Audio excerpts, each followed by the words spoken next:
Не бива вака луѓе, ова веќе крај на нашава држава, дали не разбирате? Дали со вакви пацови тука кои што седат и во Министерството за внатрешни работи мислите дека подобро ќе биде во оваа држава?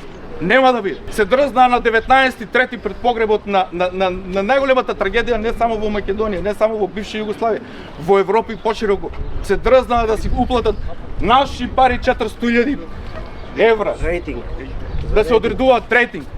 Кој рейтинг? Каков рейтинг?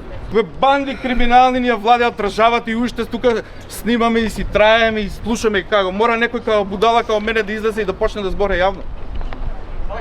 Од што се плашеме? Од што се плашеме? Што ќе ни земат? Што може да ни земат? Што повеќе од ова? Уште волку ли треба да дадеме? Уште волку ли треба да дадеме? И нашите души ни ги земаа со децата, и нашите.